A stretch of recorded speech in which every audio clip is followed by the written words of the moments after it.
So we're back in Fish, and today we're going to be talking about the second sea rods. There's currently 9 different rods available in the second sea in Fish, and today we're going to rank them from the worst to the best. Now, this is the first update or first series of rods in this area. So over time, obviously, we're going to get better rods, and when we do, I will update this rank list. Now, before we get into these rods, I just want to make a note here that if you go to your equipment bag, you'll see you can still access all the first sea rods. The stats are a little weird. Maybe someone can explain it in the comments below, but it says negative 50% here. It's basically like a nerf for these rods, but for some reason the stats just don't add up. Like 1% speed. I think there's a lot more going on with these stats. I almost feel like they should put like the negative percentages next to each stat, because these don't actually 50% all the way around. For example, my ethereal rod shows 5% here, but it's still 98% luck here. It just doesn't make any sense whatsoever. So these stats you can't really rely on. As soon as I figure that out, I'll probably do another video explaining how to, fix this. In some cases, I might recommend these rods instead, especially over some of the starter rods in this area. The good news is all of the new rods here you can enchant. So this is a great dreamer rod. You can enchant this on the first sea. So if you're trying to figure out how do I make these rods better, make sure you save some relics and go back to the first sea and enchant your rods before you start grinding heavily. Some of these cheaper rods are better than the best rods in second sea. So what I'm holding here is the best rod, supposedly. Okay, it's not the best rod, it's the most expensive rod, and this is the great dreamer rod. We're going to cover this in a little bit, but first let's start with the worst rod.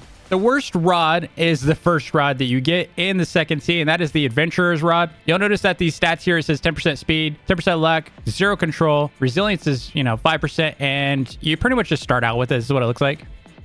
Really, really bad stats. Some of the worst stats period. And so I'm not going to really spend a lot of time on this. I'm just going to tell you, go and skip this rod altogether and just switch to any of your other rods from the first sea. They're probably going to be better, especially if you have something like the Heavens rod or just anything. I've got the ethereal here, so pretty much I grinded with this for a long time because this rod will give you mutations, and the fish you catch here can actually be sold with those mutations. Pretty nice. The second worst rod in this update is going to be the third starter rod, which is the Firefly rod. This one costs 9.5 thousand, so 9,500. You get it at Waveborn at the starter island here. It's got good lure speed, so it's not too shabby there. 75% luck is mid. It's okay. You got negative control, which is not great. So when you're trying to catch something really good, you're going to be struggling quite a bit with that negative control because that's just going to be a smaller bar. You also have 0 resilience, which is going to make it really hard for you to catch good fish. However, if you want to use this rod, just put resilient on it like I did, and it'll tame it a little bit. It's just really bad though. I put it on here just so I could use it as a demo. It's a really bad rod. You could skip this one.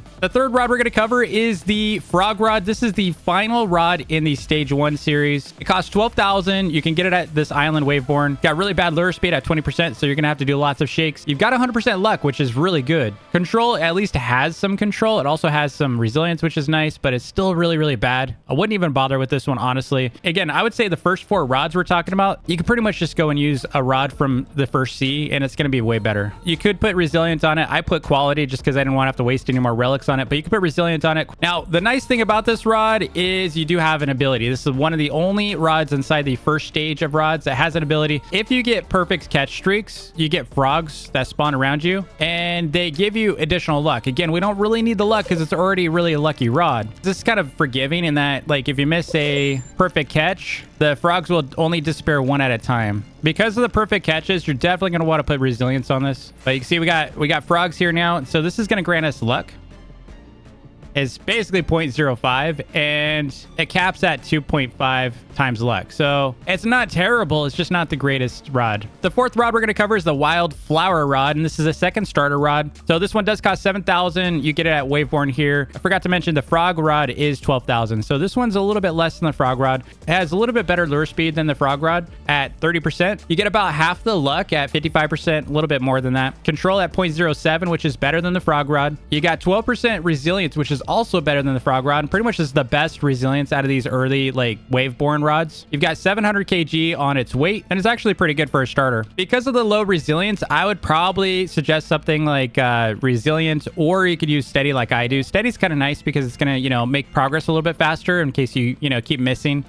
So when you're doing this, it's going to give you that plus percentage on progress. So you're just going to be able to catch stuff a little faster. But I still don't like any of these rods. I would say the first 4 rods we covered, you can pretty much skip and just use goes, you know, like ethereal or something. Next rod we're going to cover is the Verdant Shear Rod. This is one of the stage 2 rods. It's the second one, and it's the cheapest stage 2 rod at 40,000. You can get it at Lush Grove. This rod's not too bad. What I like about it is you do have a chance to grow a tree, which makes it a good money maker. So there's a 10% chance to grow a tree, and once that tree is spawned, you can see it in front of me, any fish that I catch in this area are going to have 100% chance to get a 3 times mutation. So you can get green leaf, you can get brown wood, you can also get Mother Nature, which pretty much are all the same kind of like 3 times multiplier. Now this rod does have a max kg of 2,000. That means you can catch most of the fish in this update, or at least the current sea. There's only about a dozen fish that are over 2,000. Most of them are going to be like exotics and secrets. So if you're looking for a really good rod for you to be able to grind this area, this is a really good one. I would probably say, like, if you could just save 40,000, you know, use the first sea rods up to this rod, I would definitely buy this one until you can afford the next best rod. The next rod we're going to talk about is the Blaze Bringer. You can get this from the Ember Reach. It costs 70,000. It's got great lure speed here at 60%. You got really good luck at 90%. You got decent control at 0.15. Not bad. Resilience 15%. That's probably the only weakness on this thing. That's why I put resilience on it. You also have a max kg of 5,000, which is pretty much going to catch you everything except for one fish, which is the psychedelic frogfish. And the only reason why I don't like this one, though, it's kind of complicated. It requires you to catch perfect catches, similar to the frog rod. And basically, after 10 perfect catches, it gives you 15% chance to get Ember and a 10% chance to get Cracked, which are both 3 times values. So I guess, you know, it's about 25%. It's not too bad.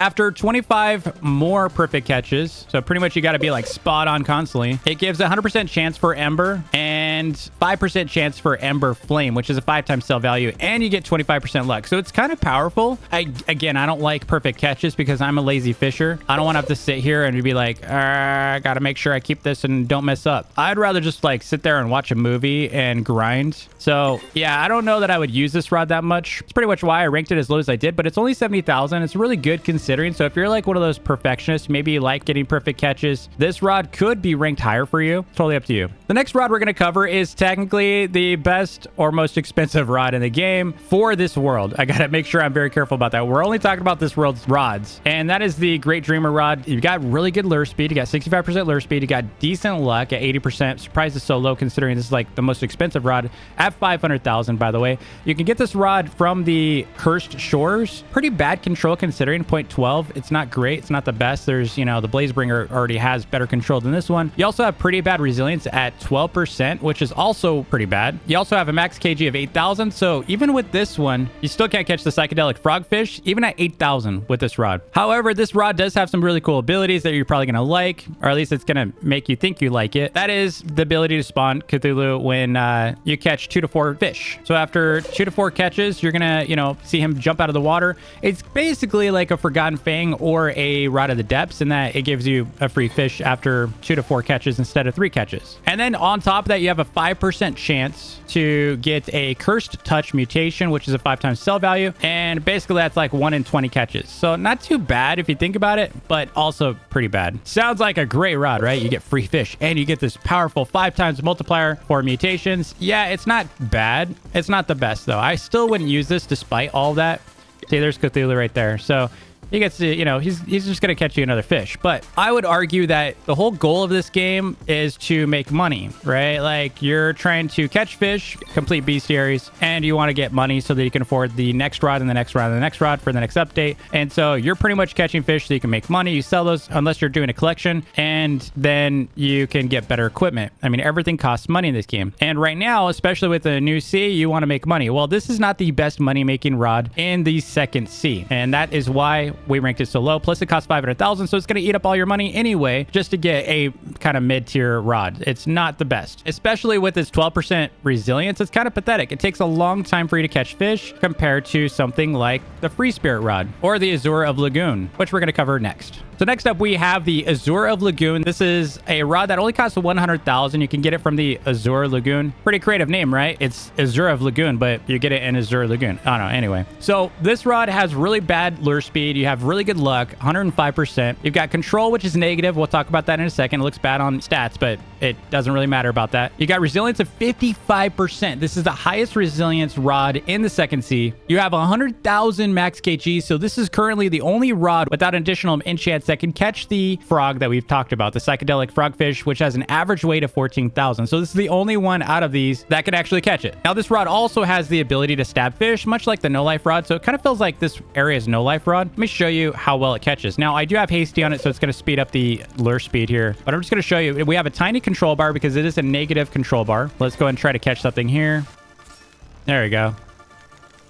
You notice the stabbing just helps the progress go so much faster. So you're going to catch more fish a lot more quickly. And the fact that it's high resilience basically gives you like a double enchant. So you basically have resilient and hasty on this rod, if you think about it, based on the resilience of this rod built in. So if you just want a chill rod, this is probably one of the best ones for just kind of, you know, fishing without stress or worry. The stabbing just makes it so much easier to catch stuff, even the hard stuff. Like I found myself like with a negative 95%er in here, just destroying it with this rod. So one of the best rods for that. And I still need a psychedelic frog. I don't have one of those yet. And finally, we're going to talk about the free spirit rod. This, in my opinion, is the best rod in second sea. A lot of people are going to disagree with this, but I don't really care. It is the best rod in the second sea currently. The worst thing about this rod is the lure speed, though. So you have a horrible lure speed of 25%. This is why a lot of people don't like it. It's because it does have a big weakness, which is the 25% lure speed. You have 150% luck, which is the highest luck rod in the second sea currently. Terrible resilience, yes, 10%. You also have 0.15 control, which is not great, but it's good.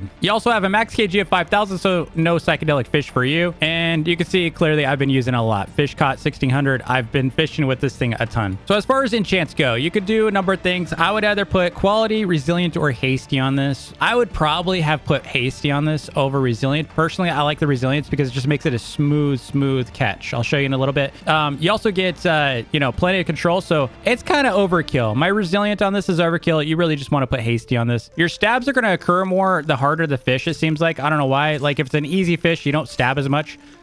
But it's just, I think, part of the game mechanic. But you can see I'm making really good progress on this. We have a really big control bar. We also have high resilience. Just makes it really easy for you to catch the good stuff. So when you have like luck boosts and stuff and you're catching tons of exotics, this just makes it really easy. Now you could put steady on it. Steady is kind of cool because you're going to catch fish a lot faster, even beyond this. The other thing I didn't mention, you see the orbs bouncing around right now? I didn't mention this, but this is a way better money-making rod than the Great Dreamer rod because Great Dreamer has a 5% chance to get a 5 times multiplier. This one has a 20% chance to get a 5 times multiplier. So you basically have a 1 in 5 instead of a 1 in 20 chance to get a 5 times multiplier fish. And while the Great Dreamer has 8,000 kg on its max weight, this one has 5,000, and you're pretty much, like I said, you're going to catch everything except for that psychedelic frog that is 14,000. So who cares anyway? This one only costs 200,000, but there is a catch. You need to have at least 70% of the Isle of New Beginnings bestiary completed before you can buy this rod. Again, 200,000 is not too bad compared to 500,000 for the Great Dreamer rod. And 70% is not that hard for completing Isle of New Beginnings. I mean, it's not like they require you to complete the entire thing. It's only 70%. You can get this rod from that same island. But yeah, I would say this is the #1 rod, my preferred, at least personal preferred rod in the second sea to use. You